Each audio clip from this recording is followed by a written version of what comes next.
9월 28일 수요일 저녁 예배에 모이신 분들을 예수 그리스도의 이름으로 환영합니다. 우리 다 같이 사도신경 한 부심으로 신앙 고백하겠습니다. 나는 전능하신 아버지 하나님 천지의 창조주를 믿습니다. 나는 그의 유일하신 아들 우리 주 예수 그리스도를 믿습니다.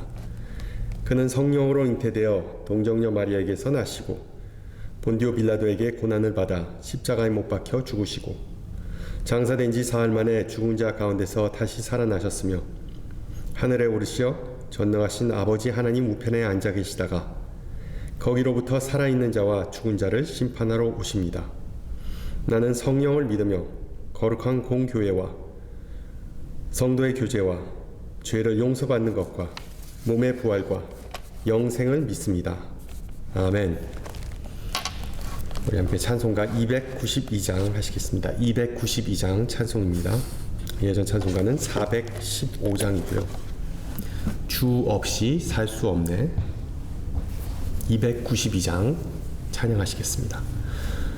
주 없이 살 수 없네 죄인의 구주여 그 귀한 보배 피로 날 구속하소서. 구주의 사랑으로 흘리신 보혈이 내 소망 나의 위로 내 영광 됩니다. 주 없이 살 수 없네 나 혼자 못 서리. 힘없고 부족하며 지혜도 없도다. 내 주는 나의 생명 또 나의 힘이라.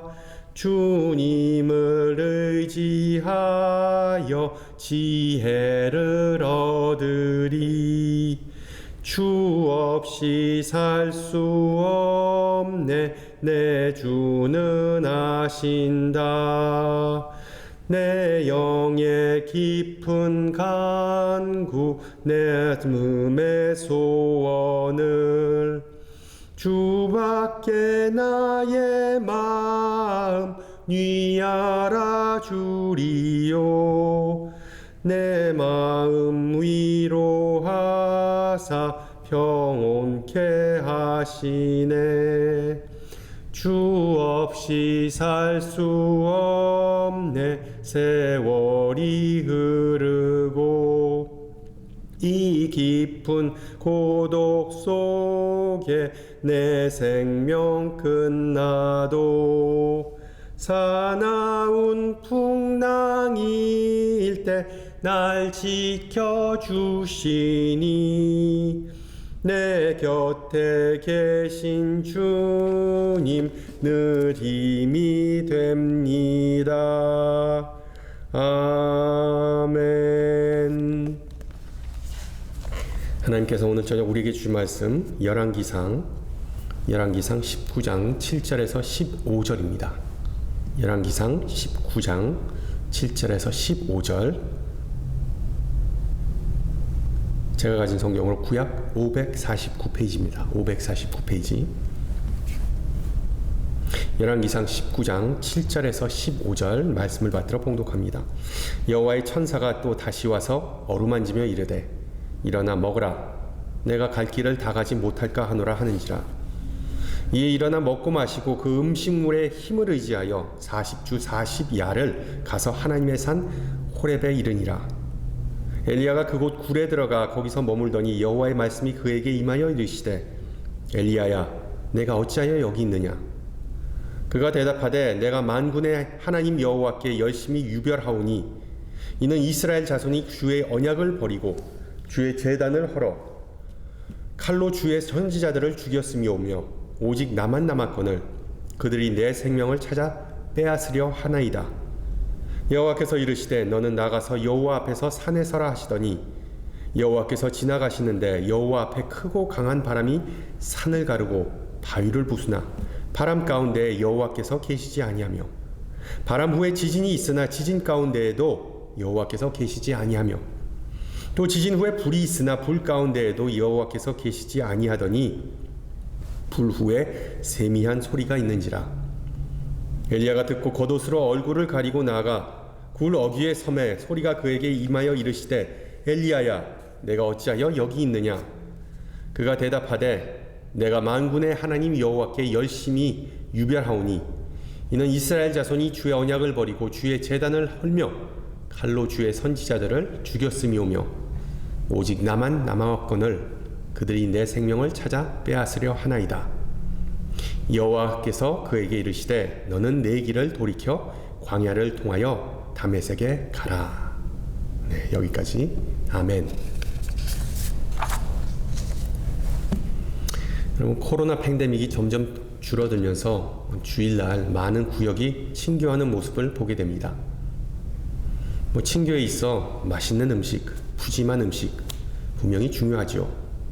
그러나 그 메뉴, 음식보다 더 중요한 것은 함께 식탁에 서로 앉아서 서로 소통하는 것, 바로 그것 아니겠습니까? 콩 하나도 나눠 먹는다라는 말처럼 음식은 사람을 더 가깝게 만들 수 있지만 반대로 사람 간의 간격을 재확인시켜주거나 심지어 분란을 초래할 수 있습니다. 제가 말씀드리고자 하는 바는 누가 더 많이 먹느냐, 누가 더 적게 먹느냐를 놓고 싸우는 그런 맥락이 아닙니다. 몇 주 전에 우리 큰아이가 노숙자 봉사에 갔다가 와서 해준 얘기를 잠깐 들려드리고자 합니다. 사람들이 많이 몰려드니까 세크라멘토 지역에 있는 교회들이 서로 돌아가면서 조식을 준비한답니다. 어느 패시픽 아일랜드, 그러니까 태평양섬 출신 사람들이 미국에 세운 교회가 그날 닭고기 덮밥을 준비해 왔답니다. 닭고기 덮밥. 여러분 어떻게 됐을까요? 안타깝게도 거의 모든 음식이 다 쓰레기통에 버려졌답니다. 대부분 사람이 한 입 먹어보고 미안하지만 속이 안 좋다, 음식이 넘어가지 않는다 라고 말했답니다. 이유는 뻔하겠죠. 아마도 그 음식을 준비해온 교회는 처음으로 그곳에 조식 봉사를 나왔기 때문에 그 노숙자분들의 입맛을 잘 몰랐을 겁니다. 그러면서 한편으로는 건강을 생각해서, 그들의 건강을 생각해서 채소도 듬뿍 넣었겠죠. 또한 익숙하지 않는 음식에 대한 두려움, 경계심과 같은 것을 고려하지 못한 것으로 그런 메뉴를 준비한 것으로 보입니다. 저도 예전에 노숙자 쉼터에서 섬겼는데 처음에 똑같은 실수를 했습니다. 불고기와 그리고 잡채를 준비해 갔지만 먹지 못하고 거의 다 버렸습니다. 우리가 선호하고 익숙한 음식이 아니라 그들이 선호하고 익숙한 음식을 준비해야 한다는 사실을 저는 그때 깨달았습니다. 예를 들어 피자, 샌드위치, 그리고 핫도그와 같은 음식을 내놓으면 또 한 번 먹고 또 다시 와서 남은 것 좀 없냐고 싸게 하겠다고 또 달라고 하는 그런 모습을 볼 수가 있었죠. 그런 익숙한 음식을 제외한 다른 모든 음식은 아무리 영양가가 좋고 맛이 좋다고 하더라도 그들에게는 그냥 낯설고 이상한 음식으로 치부되기 마련이었습니다. 성경에서도 이상한 음식, 괴상한 식단을 종종 발견할 수 있습니다. 여러분, 세례 요한 메뚜기와 석청, 즉 야생 꿀을 주로 먹었다고 마가복음은 기록합니다. 그리고 디모데서에서 바울은 그 제자 디모데에게 이제부터는 물만 마시지 말고 내 위장과 자주 나는 병을 위하여, 아마 위장병이 있었던 것 같습니다. 디모데가 포도주를 조금씩 마셔라 라고 기록합니다. 여러분 상상해 보세요. 제가 바울처럼 어떤 교인에게 건강을 위해 약주 한두 잔 드세요 라고 권하면 무슨 일이 일어날지.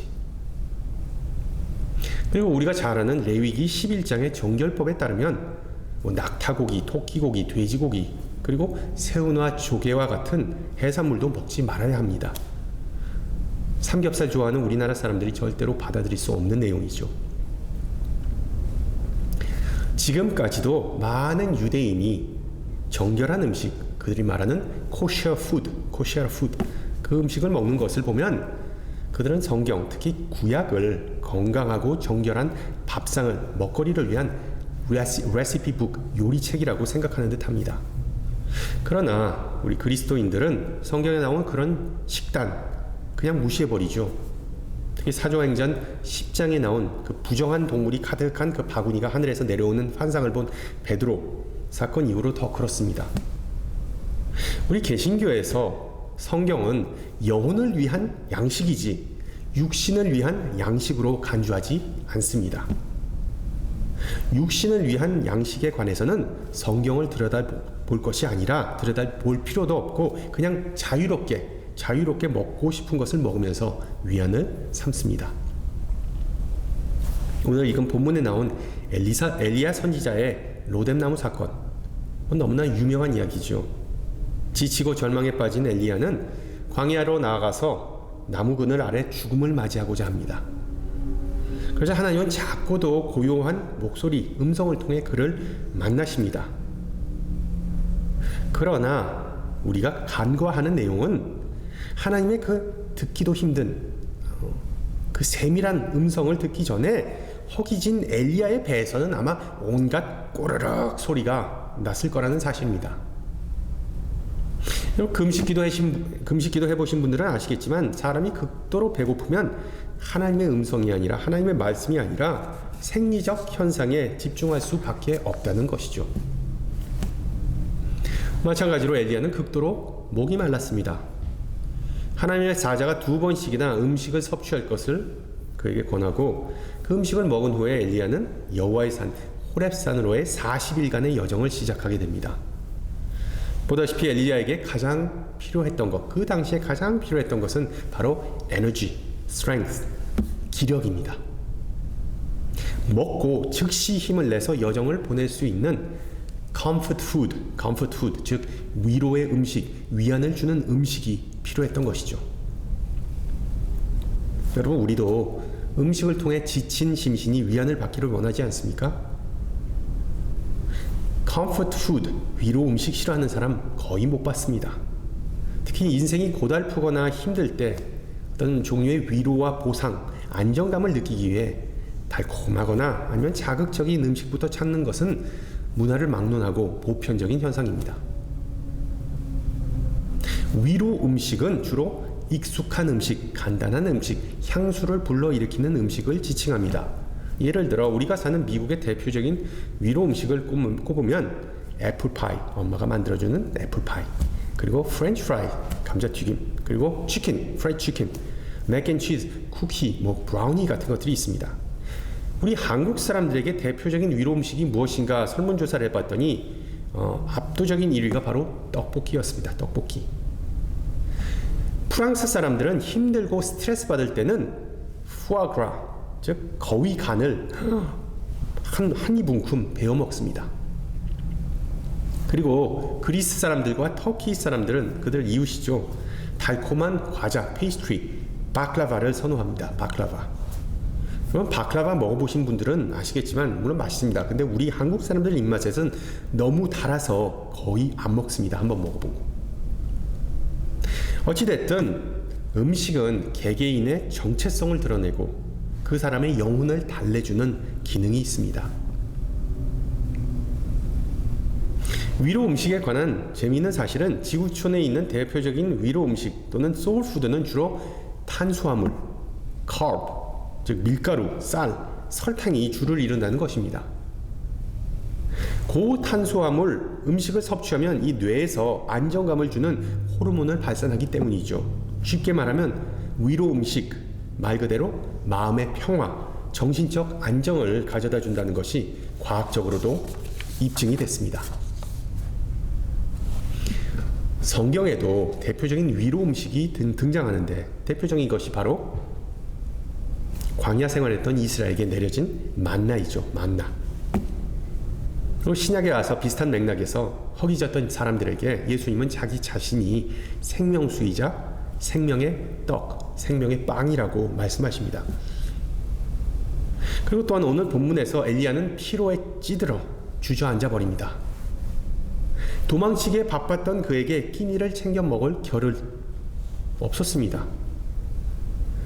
그러나 마치 미국의 우버이츠 그리고 한국의 배달의 민족처럼 하나님은 천사를 통해 딜리버리 서비스, 떡과 물을 빵과 물을 잠든 엘리야에게 배달해 주십니다. 그리고 엘리야 선지자는 그 양식을 먹고 기운을 내서 호렙산으로 떠나게 되죠. 근데 잘 생각해 보면 만나, 우리 중에 만나 먹어본 사람은 없겠지만 만나를 빼고 물, 빵, 이것들은 우리에게 밥과 같은 양식이지 위로 음식이라고 할 수 없지 않습니까? 즉 밥이나 빵은 반드시 먹어야 하는 주식이지 그걸 먹고 무슨 갑자기 기분이 좋아지고 힘이 번쩍 나는 것은 결코 아닙니다. 따라서 오늘 본문에서 하나님께서 엘리야에게 주시는 위로 혹은 위안, 그것은 단순히 떡과 물은 아닙니다. 그것을 뛰어넘는 어떤 것입니다. 여러분, 그게 무엇일까요? 그 대답을 하기에 앞서 우선 엘리야가 여태까지 살아온 발자취를 좀 되짚어 봐야 합니다. 그는 늘 바쁘고 도망치고 지친 삶을 살아왔습니다. 인생의 우여곡절이 참 많았습니다. 우선 선지자로서의 그의 삶은 이스라엘의 가장 높은 위치에 있는 가장 힘이 좋은 능력 있는 왕 아합을 대적하고 그를 비판하는 것이었습니다. 또한 그는 하나님의 심판의 도구로서 사람들에게 엄청나게 욕을 먹었죠. 3년 동안 비가 내리지 않고 가뭄이 지속되어서 온 백성이 고통을 받았습니다. 또한 그는 요즘 TV에 나오는 어떤 서바이벌 쇼처럼 몇 번씩이나 광야에서 생존해야만 했습니다. 홀로 생존해야만 했습니다. 또한 그는 갈멜산에서 벌어진 대결에서 바알 선지자 450명 그리고 아세라 선지자 400명을 제거해버렸습니다. 그로 인해 아합 왕뿐만 아니라 왕가에서 실질적인 권세였던 이세벨 여왕의 분노를 사들였죠. 그리고 이세벨은 24시간 내로 엘리야를 죽여버리겠다고 협박을 했습니다. 그 협박을 들은 후에 덜컥 겁을 먹은 엘리야는 온 왕국을 가로질러서 도망친 후에 나중에는 그의 종마저 뒤로 한 채 광야의 고독함 가운데서 소멸하고자 죽고자 했습니다. 그래서 그는 이렇게 소리지릅니다. 여호와여, 넉넉하오니 지금 내 생명을 거두시옵소서. 나는 내 조상들보다 낫지 못하나이다. Enough is enough. 결론적으로 엘리야는 단순한 소진 상태, 번아웃을 넘어서 죽음 직전까지 이른 상태였습니다. 여러분 잘 생각해 보세요. 조금 전까지만 해도 거짓 선지자들을 무더기로 제거해버린, 아니 청소해버린 엘리야는 참 기세등등하고 사역의 정말 정점, 전성기를 맞이하였습니다. 그런데 그 바로 후에 이세벨의 협박을 받고 도망치다 보니까 주위에는 아무도 남아있지 않고 그 모습, 홀로 된 모습을 발견하고 인생의 그 밑바닥에 떨어진 모습, 위에 있다가 밑에 떨어진 모습을 보고 정신줄을 놓아버린 것이죠. 요즘도 비슷한 상황이 가끔 발생합니다. 예를 들어 그 스포트라이트를 받으면서 잘 나가던 연예인이 간혹 스캔들에 휘말리거나 아니면 인기가 시들해지면 우울증이 오고 심지어는 자살하는 그런 극단적인 선택을 하는 그런 경우와 유사한 것이죠.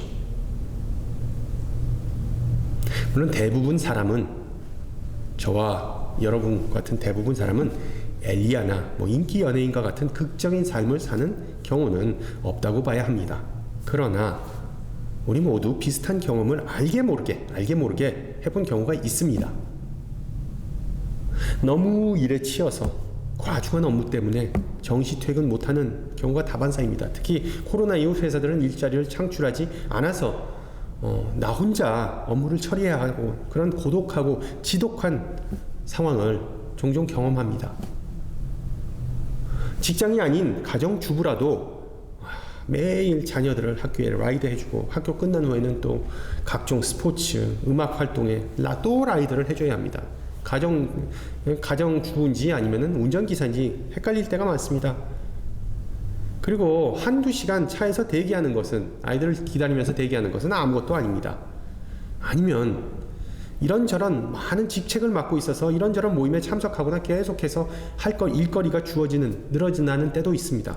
그리고 막상 집에 오면 해도 끝이 없는 가사와 그리고 짜증내고 소리치는 자녀들 때문에 골치가 아픕니다. 이처럼 인생은 전쟁이자 생존이라는 것을 우리는 잘 알고 살아가지만 때로는 정말 큰 상처와 그리고 타격을 받기도 합니다. 가족이나 친구가 아프거나 그리고 죽게 되면 그 아픔, 그 상실의 아픔을 안고 살아가야 합니다. 그 아픔 때문에 미래에 대한 소망이나 사랑, 기대감 같은 것은 찾아보기 힘듭니다. 또한 우리 중에 우울증과 절망감 때문에 힘들어하는 이들이 의외로 많습니다. 그리고 지병 때문에 고통받는 사람들은 내가 이렇게 사느니 차라리 죽는 게 낫다라고 바로 엘리야처럼 생각하기도 합니다. 오늘 본문에서 하나님은 엘리야의 삶의 혼돈 속으로 그를 찾아오십니다. 그가 피곤하고 바쁘고 우울하고 의심하고 아파할 때 그를 만나주십니다. 그리고 하나님은 엘리야를 음식으로만 위로해 주시지 않습니다. 하나님은 그 어려움을 제거해 주시지도 않고 그 어려움 가운데로 뛰어들어 엘리야와 함께 하심으로 위로하셨습니다. 하나님의 함께 하심, 하나님의 임재, 하나님의 현현, 바로 이것이 그 어떤 위로보다 더 큰 것이었던 것입니다.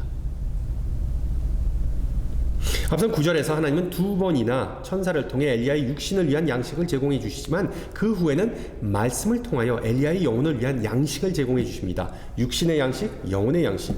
물론 빵과 물은 중요하지만 더 중요한 것은 하나님께서 자신을 버리지 않으셨다, 자신과 함께 하신다는 그 확신이 그때 엘리야에게 가장 절실했던 것이죠. 그 확신을 주신 후에 하나님은 15절에서 이렇게 말씀하십니다. 너는 내 길을 돌이켜 광야를 통하여 다메섹으로 가라. 이 구절이 뜻하는 바가 무엇입니까? 바로 영적 코칭, 영적 인도하심입니다. 역설적이지만 엘리야를 위로하신 하나님은 그에게 문제의 근원으로 다시 발걸음을 돌리라고 말씀하십니다. 하나님은 우리의 고난과 역경을 늘 제거해 주시지는 않습니다. 그리고 우리가 그 고난과 역경을 멀리하는 것 또한 하나님께서 원하시는 것이 아닐 때가 있습니다. 오늘 말씀에서 하나님은 엘리야를 그의 고난과 역경 속으로 만나실 뿐만 아니라 그 고난과 역경 속에서 나아갈 방향을 알려주십니다. 여러분 18절 보세요. 내가 이스라엘 가운데서 7,000명을 남기리니 다 바알에게 무릎을 꿇지 아니하고 다 바알에게 입맞추지 아니한 자니라. 엘리야는 혼자가 아니라 의지할 수 있는 동료들이 있다는 사실을, 공동체가 있다는 사실을 일깨워 주십니다. 바로 그들과 함께하는 순간부터 엘리야는 다시 강해질 수 있다는 뜻이죠. 둘째로 하나님은 고난과 역경뿐만 아니라 침묵과 고독 가운데서 엘리야를 만나주십니다. 본문을 잘 보면 하나님은 엘리야가 혼자 남았을 때 그를 만나주십니다. 여러분 3절과 4절을 다시 보세요. 엘리야가 혼자라는 사실을 유난히 강조합니다. 자기의 사안을 그곳에 머물게 하고 자기 자신은 광야로 들어갔다. 자기 홀로. 보다시피 엘리야가 홀로 남았을 때 하나님께서는 그에게 단잠을 주셔서 그의 심신을 위로해 주시고 또한 천사를 통해 그에게 양식을 주심으로 그의 지친 육신을 일으켜 주십니다. 물론 엘리야의 이와 같은 광야 체험은 예수님의 광야 체험과는 아주 다릅니다. 예수님은 시험 받기 위해 광야로 가셨지만 엘리야는 영적 훈련을 위해 광야로 나간 것이 아니라 죽으러 간 것이기 때문입니다. 죽으러 간 것. 그가 시종을 떼어놓고 혼자 광야로 갔다는 점은 죽는 모습을 남에게 보여주기 싫어서 수치심 때문이라고 볼 수 있죠. 여러분, 그럼 한번 생각해 보세요. 만약에 엘리야가 다른 선지자들과 함께 교제하거나 먹고 마시거나 아니면 백성과 함께 성전에 모여서 예배하였거나 사역 때문에 이리저리 바쁘게 움직였다면 어땠을까요? 하나님께서 그에게 이러한 방식을 통해 엘리야의 육체적 그리고 영적 필요를 채워주셨을까요? No. 아니죠. 또한 11절에서 15절 하나님께서 엘리야에게 말씀하시는 그 방식을 좀 주목하시기 바랍니다. 시끌벅적한 군중 가운데서 하나님의 음성을 뚜렷하게 들은 신앙의 위인이, 성경의 위인이 과연 몇이나 되겠습니까? 어린 사무엘을 한번 생각해 보세요. 그가 대제사장 엘리 곁에 있는 동안은 하나님의 음성을 들을 수가 없었습니다. 오직 그가 홀로 남았을 때 고요함 가운데서 하나님의 음성을 들을 수 있었습니다. 요점은 우리 하나님은 혼자 있고자 하는 우리의 마음을 이해하시는 분입니다. 마음이 복잡하고 괴로울 때 Leave me alone, 나 좀 내버려둬 라고 말하는 것 괜찮습니다. 그 복잡하고 괴로운 심정 가운데서 우리를 찾아오시는 분이 바로 하나님이십니다. 그리고 하나님께서 엘리야의 고독함 가운데서 말씀하셨을 때 하나님께서 어디에 계셨는지에 잘 주목하시기 바랍니다. 성경은 하나님께서 그 엄청난 천지개변, 자연현상 속에 계시지 않았다고 기록합니다. 11절 보세요. 여호와는 바람 가운데 계시지 아니하며, 나중에 또 여호와는 지진 가운데 계시지 아니하며, 여호와는 불 가운데에도 계시지 아니하였도다. 도대체 그러면 여호와는 어디에 계실까요? 보통 우리는 하나님께서 불기둥, 구름기둥과 같은 초자연적인 기적적인 현상을 통해 자신을 나타내신다고 생각하지만 오늘 본문에서는 그렇지가 않습니다. 하나님이 계신 곳, 그것은 바로 엘리야의 침묵 가운데 머무시면서 12절에 나오듯 세밀한 속삭임을 통해 자신을 드러내셨습니다. 또한 엘리야도 하나님께서 바로 그 침묵 가운데 계셨음을 알고 자신의 겉옷으로 얼굴을 가린 것이죠. 오늘 본문이 우리에게 던지는 질문이 바로 이거입니다. 여러분의 일상은 얼마나 고요합니까? 아니면 주변의 소음이나 방해 요소 때문에 하나님의 속삭임을 감지할 수 없지 않은가요? 하나님의 음성을 듣지 못하게 만드는 요소가 있다면 그렇다면 그것은 과연 무엇이겠습니까? 고요함 가운데 하나님의 함께 하심을 통해 위로를 받은 엘리야는 그의 모든 것이 다 변하게 됩니다. 그 만남을 통해 그는 새롭게 되고 회복합니다. 그의 우울한 마음이 다 날아가고 산에서 내려가서 다시 세상으로 가고자 하는 그 마음으로 채워집니다. 하나님의 목적에 대한 확신으로 찬 엘리야는 감정적으로 그리고 영적으로 재충전되어서 다시 사람들과 부대낄 그런 준비가 되었습니다. 어떻게 사람이 이렇게 180도로 변할 수 있었을까요? 바로 고요함 가운데 하나님을 만남으로 가능해졌던 것입니다. 고독과 고요함은 영성 훈련의 중요한 항목입니다. 그것들 통해 하나님과 교제하고 하나님을 마음속에 품을 수 있는 공간을 만든다는 것을 교회는 오래전부터 알아왔고 그리고 성도들에게 가르쳤습니다. 여러분, 예수님도 사역을 잠시 멈추고 무리를 벗어나 조용한 곳에 물러나셨던 적이 많았습니다. 그렇게 함으로써 하나님과의 친밀감을 유지하고 하나님께서 주신 사명감을 굳건히 지킬 수 있었습니다. 소명의식을. 고달프고 바쁘고 복잡한 인생 또는 반복되는 일상의 지루함 아니면 우리를 괴롭히는 건강상, 경제적, 관계적 문제들, 이 모든 것들은 물론 다 우리를 힘들게 만듭니다. 그러나 우리를 가장 힘들게 만드는 것, 우리가 가장 힘들어하는 것이 무엇인지 아십니까? 그건 바로 바쁜 일상 가운데 하나님을 만나서 하나님의 음성에 귀를 기울이는 시간을 확보하는 것입니다. 평일에는 우리가 잘 아는 큐티, 그리고 주말에는 예배를 통해 신앙인은 그 훈련을, 하나님의 음성을 듣는 그 훈련을 규칙적으로 합니다. 이 큐티와 주일 예배는 같은 원리, same principle, 즉 구약의 안식일 개념을 근거로 삼습니다. 구약의 안식일에서 이 큐티와 그리고 또한 우리 기독교 예배가 다 유래된 것이죠. 물론 주일 성수와 그리고 안식일 성수는 다른 것입니다. 별개의 것입니다. 주일은 일요일, 그리고 안식일은 토요일이지만 이 두 개념은 다른 것이라고 볼 수 없습니다. 평행을 이루고 있습니다. 다양한 신학적 이유를 말씀드릴 수 있지만 시간상 이유 때문에 그중 하나가 바로 예수님 그 자신이 안식의 주인이라고 말씀하셨기 때문입니다. 안식을 히브리어로 사바스라고 하는데 말 그대로 그만두다, 멈추다, 숨을 돌리다 라는 의미입니다. 문자적인 의미에서 사바스, 안식은 아무런 종교적 또는 신앙적 의미를 내포하지 않습니다. 우리가 하나님을 기쁘게 하는 삶을 사는 것은 바로 예배하는 삶을 사는 것을 우리가 어렸을 때부터 배워왔죠. 그러기 위해서는 우리가 안식일의 정신을 회복해야 한다, 알고 지켜야 한다는 것을 가끔씩 들어보셨을 겁니다. 안식일의 정신을 회복하는 것이 과연 무엇일까요? 큐티를 하든 공예배를 하든 우리 신앙인들은 우선 모든 것을 멈추고 바쁜 삶과 일정한 간격을 두어야 합니다.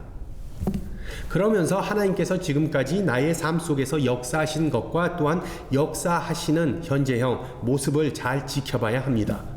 아무 말을 하지 않으면서 침묵하면서 하나님께서 나에게 하신 말씀 또는 하고 계신 말씀 현재형 그것에 귀를 기울여야 합니다. 즉 마르다가 아닌 마리아의 모습을 우리는 본받아야 하는 것이죠. 이처럼 신앙 위인들의 삶을 통해 고요함과 그리고 침묵 없이는 영성도 없고 하나님을 갈망하는 마음 또한 생기지 않는다는 사실을 우리는 확인할 수 있습니다.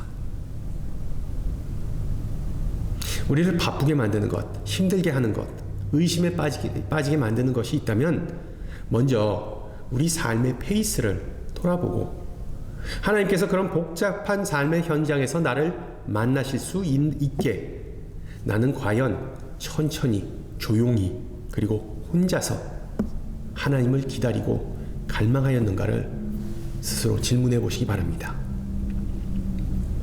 여러분 기억하세요. 하나님의 음성을 듣고자 하는 것 물론 좋은 일입니다. 그러나 그 음성을 듣기 위해 나의 마음과 그리고 생각이 준비하는 것, 준비되는 것 이것이 선행되어야 합니다. 하나님은 그 세밀한 음성으로 우리에게 여전히 말씀하고 계십니다.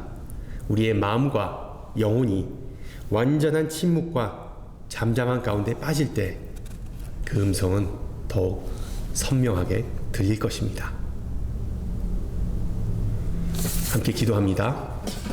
거룩하신 하나님, 오늘 우리와 함께 하시고 우리의 삶의 모든 것을 주관하심을 감사합니다. 고달픈 인생 가운데 엘리야와 같이 지치고 무너지고 두렵고 포기하는 때가 있음을 고백합니다. 주님께서 우리에게 맡기신 소명을 감당하고자 열심히 그리고 분주하게 살아보지만 열매 맺지 못하는 삶을 보면서 낙심하고 허탈할 때 엘리야를 은밀히 찾아와서 위로와 격려를 베풀어 주셨듯 우리에게도 주님의 말씀으로 힘과 용기를 주시기를 간구합니다.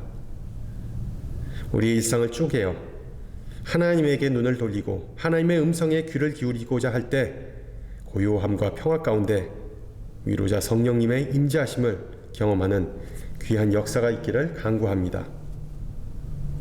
온 세상이 복잡하고 혼란스러워도 사랑의 눈으로 우리를 바라보시고 인자한 목소리로 인도하시는 하나님을 기뻐하고 찬양하게 하옵소서. 그 어떤 상황 속에서도 엘리야를 눈동자같이 돌보시고 위로하셨듯이 우리의 영과 육을 지켜주시고 채워주셔서 신앙 여정이 늘 활기차고 기쁨이 가득하게 하옵소서. 사랑이 많으신 주님, 많은 사람이 세상 곳곳에서 질병과 전쟁 그리고 자연재해로 고통받고 슬퍼하고 있음을 아시오니 이 땅과 백성을 불쌍히 여기시고 회복시키시고 우리의 눈물을 닦아주시는 그날까지 주의 백성이 깨어 중보하게 하옵소서. 함께 주님 가르쳐주신 기도합니다. 하늘에 계신 우리 아버지, 아버지의 이름을 거룩하게 하시며 아버지의 나라가 오게 하시며 아버지의 뜻이 하늘에서와 같이 땅에서도 이루어지게 하소서. 오늘 우리에게 일용할 양식을 주시고 우리가 우리에게 잘못한 사람을 용서하여 준 것 같이 우리 죄를 용서하여 주시고 우리를 시험에 빠지지 않게 하시고 악에서 구하소서. 나라와 권능과 영광이 영원히 아버지의 것입니다. 아멘. 네, 예배를 마쳤습니다. 한 주간 평안하시고요. 저는 다음 주 이 시간에 뵙겠습니다. 샬롬.